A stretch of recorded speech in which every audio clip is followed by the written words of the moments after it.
Come with me to a magical place where being labeled the pork queen is a compliment, where being nice is just a way of life, and where all leaders of the free world must pass through. Welcome to Iowa. Whether you're a current Iowan, an Iowa expat, or an Iowan at heart, this show is for you. This is the Iowa Podcast. Real Iowans, real talk, no drama. I'm Justin Brady, and today I'm joined with Peter Jaques. And I guess I should say congratulations. It was a little while ago, but congratulations on the sale of Farmland Finder. You were with that startup. Was it employee number 1 or something? But you can tell me all that and how that worked out. But thanks for being on the show, Peter. I appreciate it. Oh, thanks, Justin. Yeah, Farmland Finder. I was employee number 1. Yep, and then that was acquired here like, what was it, like last year or something? Then you had to move over to the other company, fulfill some contractual obligations, and now finally you have been released. So are you letting anybody know what your next thing is yet? I'm not. It will probably, I think right now, the chances of me remaining in the farmland, agriculture, real estate space is pretty high. We got a few conversations going on, and I'm looking forward to it. All right. Well, you need to break it on the Iowa Podcast. Then you have to do that. So, I will gladly do that. So, is Bill Gates buying Iowa farmland, and why is he doing it? That's what the topic is today. But before we get into that, have you subscribed yet? Make sure to do it. Subscribe in your player, Spotify, Apple, Google Podcast, iHeart. Look at your favorite player. I'm probably in there with the Iowa Podcast. Give it 5 stars because that alerts smart people like you that it's worth listening to, and it serves it up to them. And then they hit subscribe, and we're all a happy family. So we've seen all the rumors, and it's certainly true. I guess I assume it's true, but we've seen a lot of rumors. I've been digging into a lot of research, but there's all these, like Bill Gates is basically interested in farmland, apparently. So, is this him? Is he the one snatching up thousands of acres across the country? And then we'll get to how much in Iowa here in a second, too. Yeah, those rumors are true. And so how much does he... I can't wait to hear about your research and what you've discovered over the last... Well, it's like I've just been researching, like, is this actually a thing that's happening? But how much does he own now in Iowa? So in Iowa, the last number I had on that was somewhere, I'm going to say 600 acres, give or take. Okay. And because he owns a little bit more in other states, I believe. He does.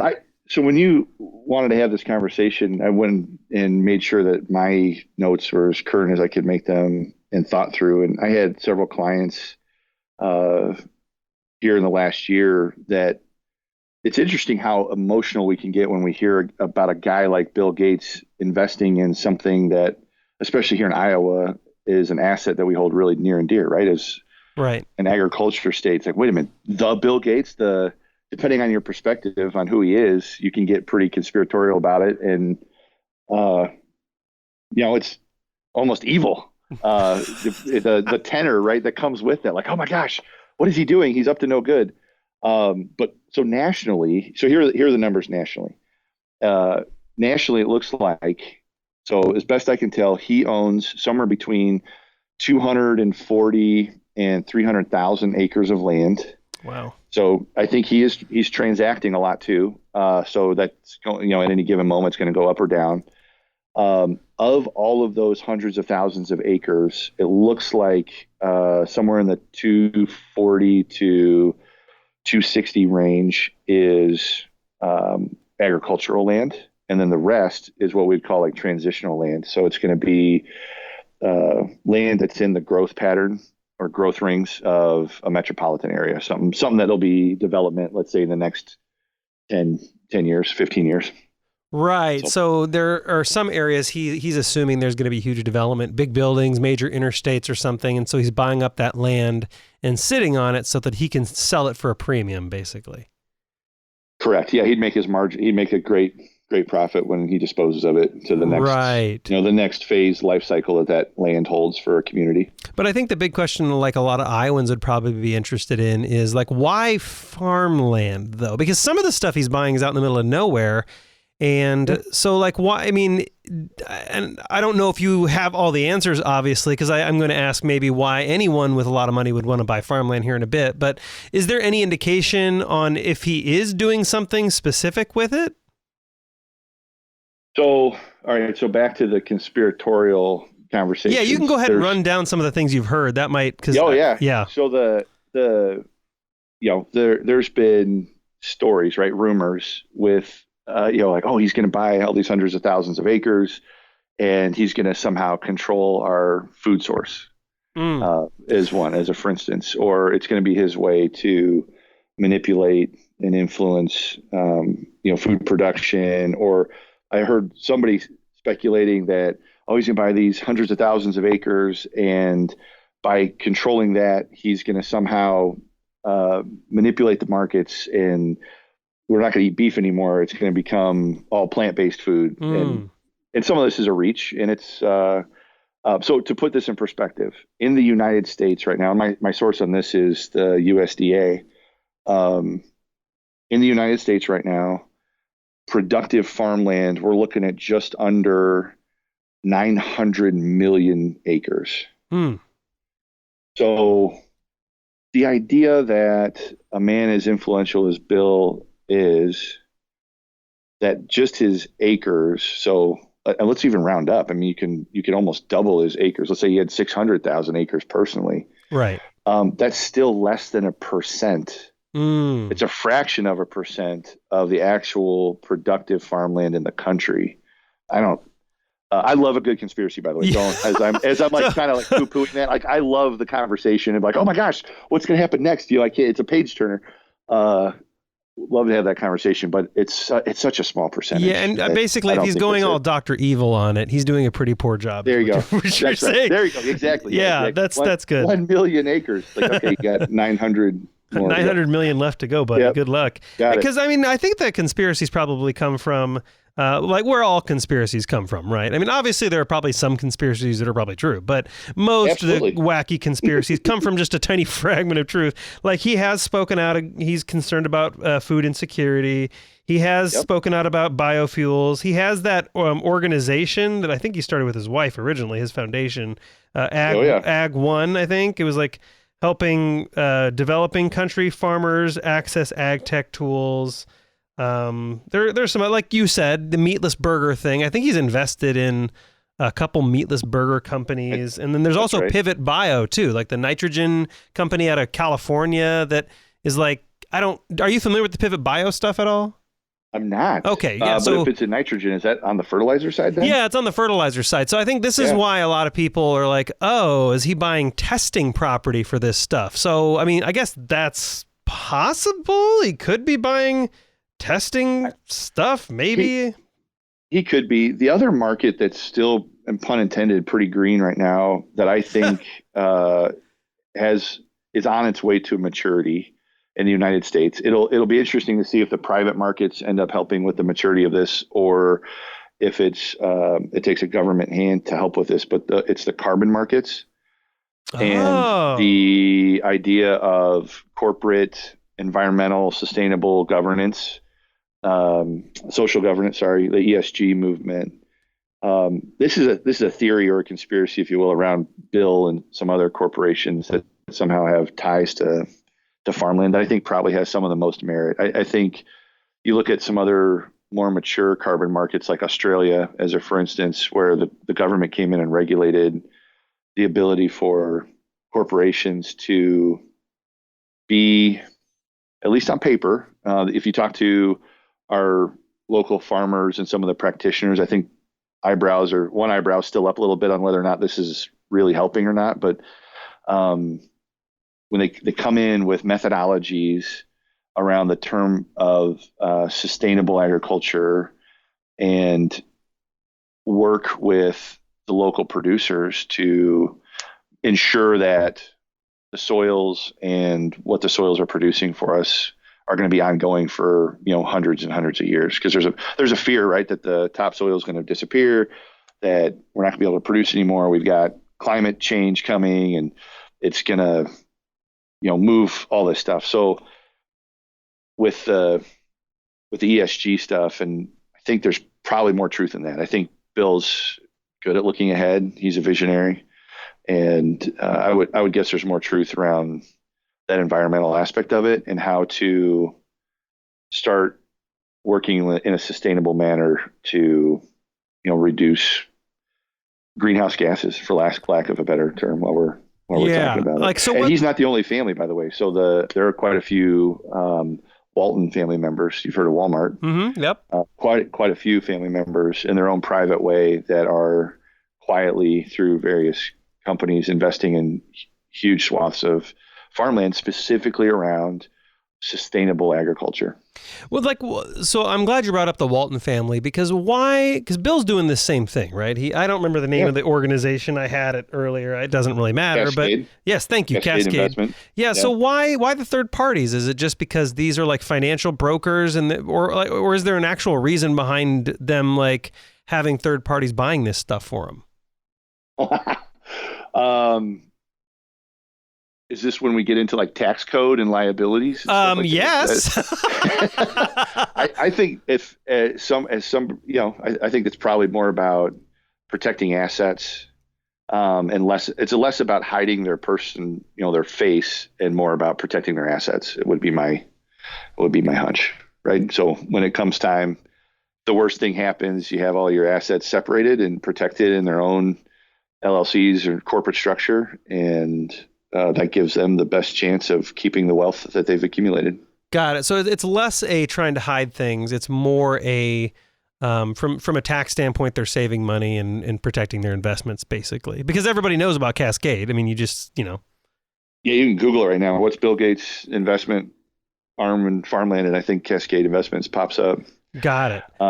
Yeah, it's pretty common knowledge now. I don't know if it was as common, up till about 18 months ago, but yeah, it's become very, very obvious now. So the most logical and like immediate answer then is just that he views farmland as an investment opportunity. Is it like really that profitable? Because when I think of it, I've heard some people that own farmland, and they were like, I don't know, I still have to maintain it, and the amount you make off crops isn't that much, and it's not like it's that profitable. But is it like a place to park cash, or is it a better investment than I realize? Ooh, is it a better investment than you realize? Well, I don't know what you can realize, Justin. So here's what I understand about farmland. And before I got into farmland here about 4 years ago as a professional, I've been in the commercial investment space, both personally and as an asset manager. Farmland brings with it, specifically, and I'll just say in Iowa farmland in particular, if you're able to own it as an investment, the protection that it offers you as a store of wealth is unparalleled. Really? Yeah. When you look back at the curve of appreciation and return on investment, it's and I'm not the only person saying these numbers and has looked at the data. There's all sorts of really smart people that are saying this.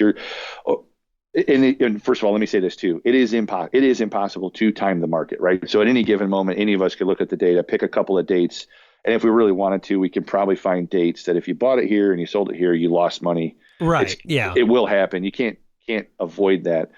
But over the long term, the curve is up and to the right, and depending on how you hold it, leveraged, unleveraged, you're going to get a 10% return on the long run. So it's like a 15, 30, even 40-year hold. It's just up and to the right, and with almost no volatility, almost.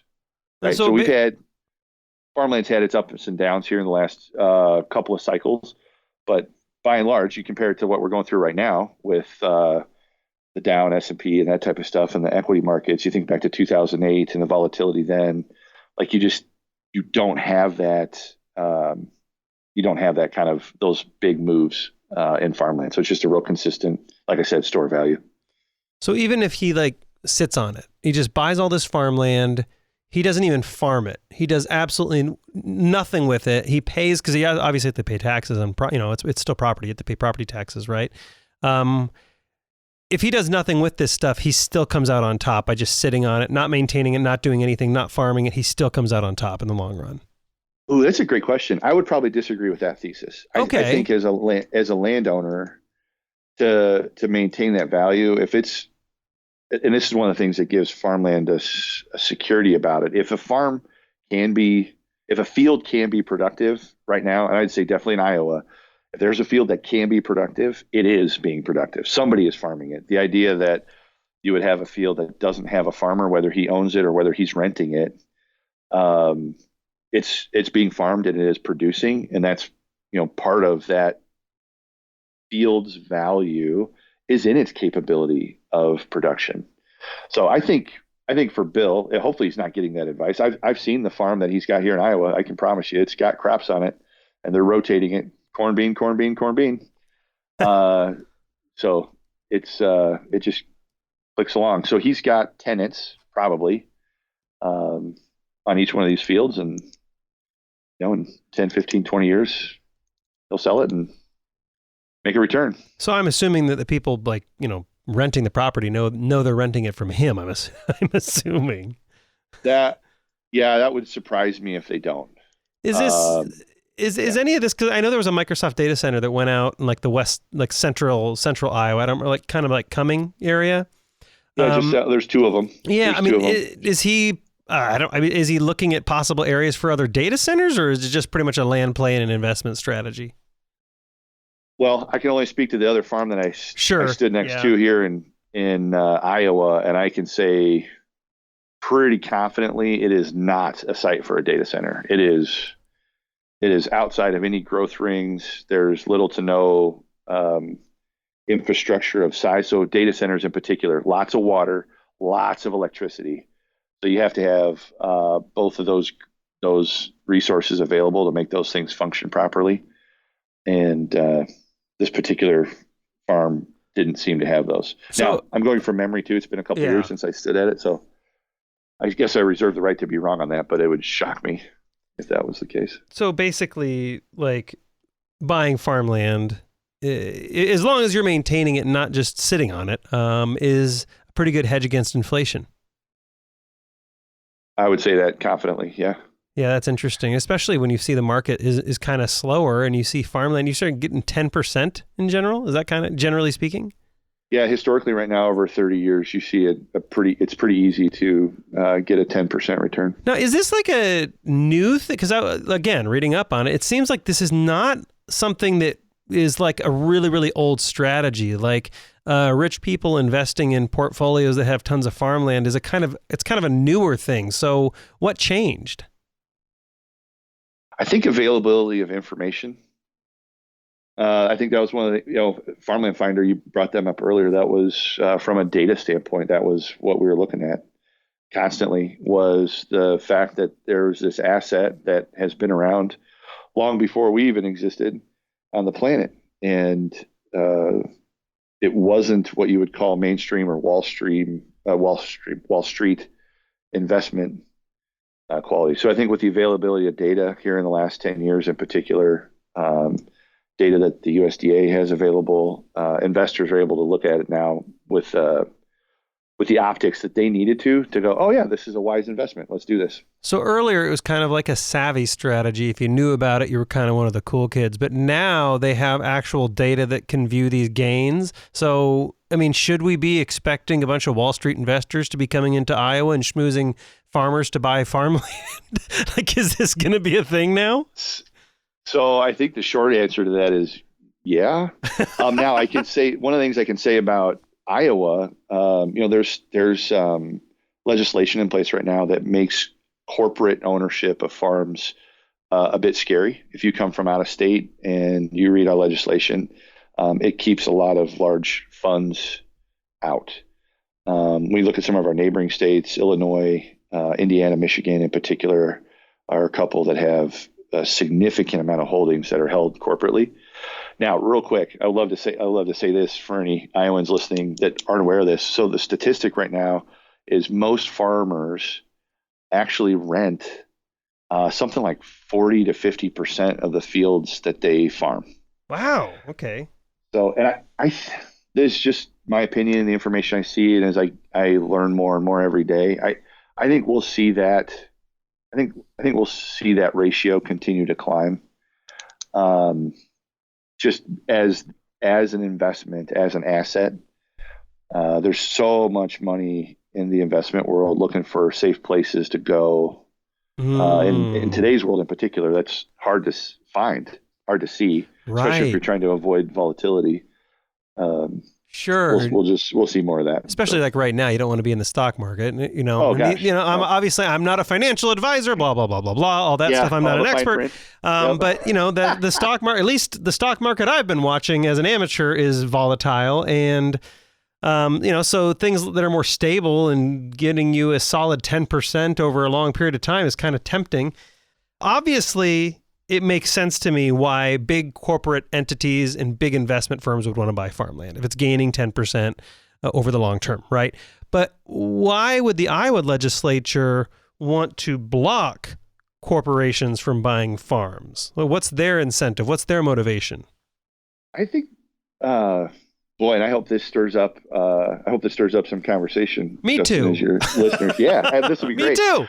So I think the spirit of it is there's and I'll use the word nostalgia, right? We want to believe that the farmer we pass on the road every day is the one who owns all the ground. Mm-hmm. There's something wholesome about it.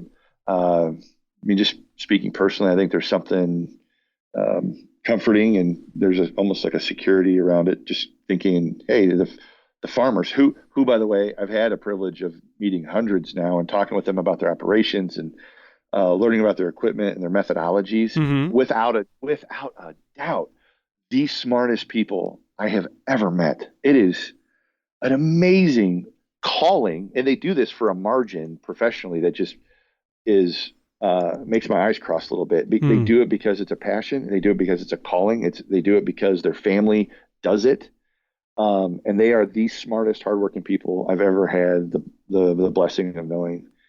So, having said all that, if the land is where it's at, we want to believe that they're going to own it, and I think the legislation is there to protect the farmers from some of that competition, probably, right? So if corporations were also all of a sudden able to come into Iowa and buy, I think the limit, not an attorney, but I think the limit's like 1,500 acres for a corporation, and they can only hold it for like 24 months or something. Oh, wow. In Iowa. Double check me on that. I might be missing a detail there, but it's something like that.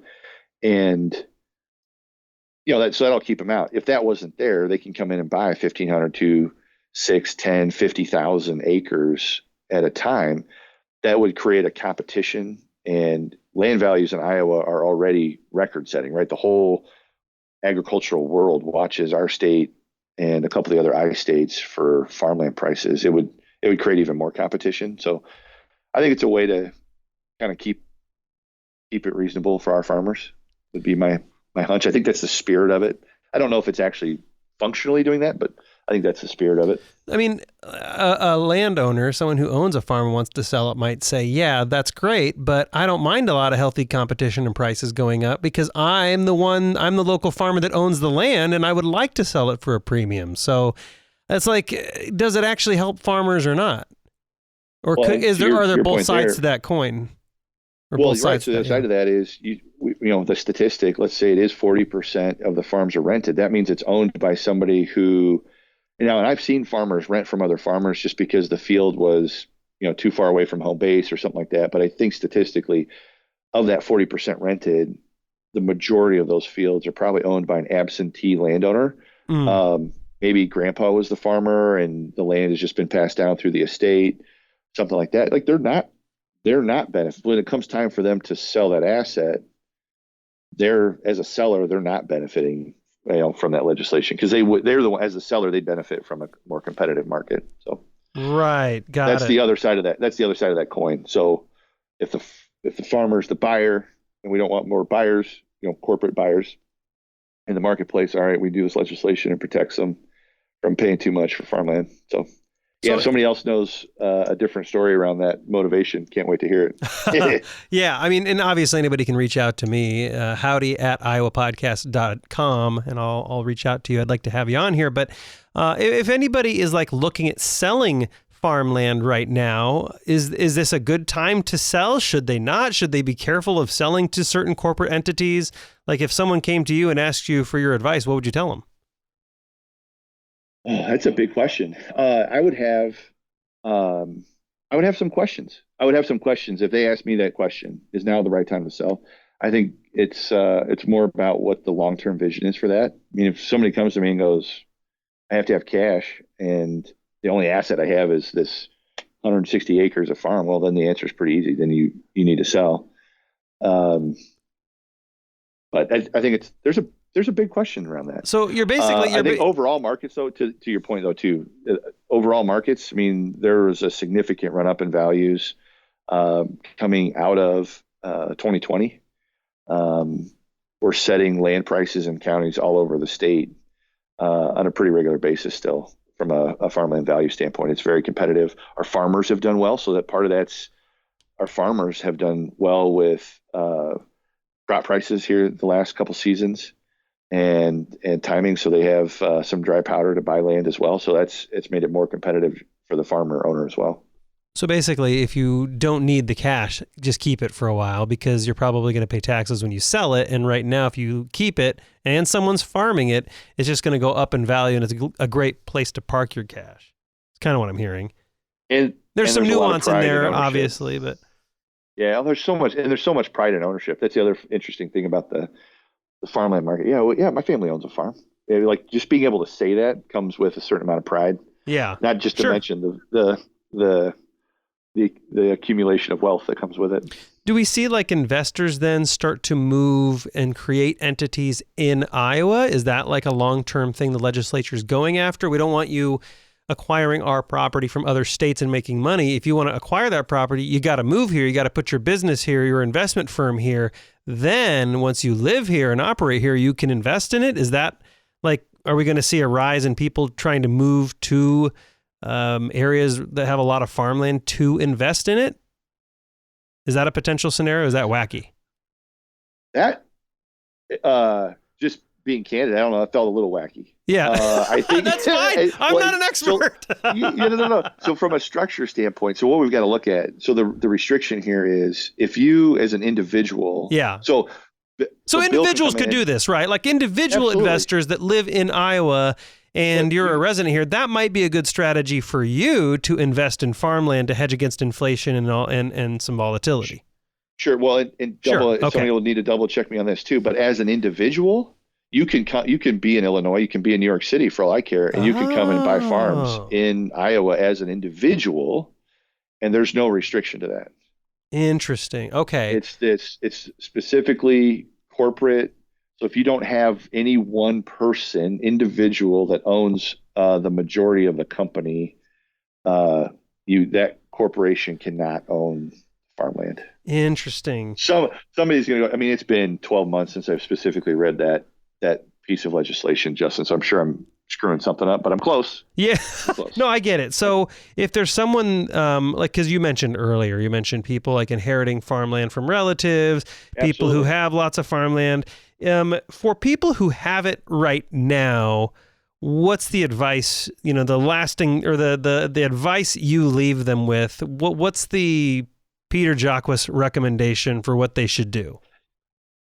Like, can they are they in a position to make money on it? Should they lease it to a farmer? Should they sit on it? Like, what should they be doing if they have this asset and they're like, hey, this is cool. I have like a couple hundred acres that my family gave me. What do they do with that?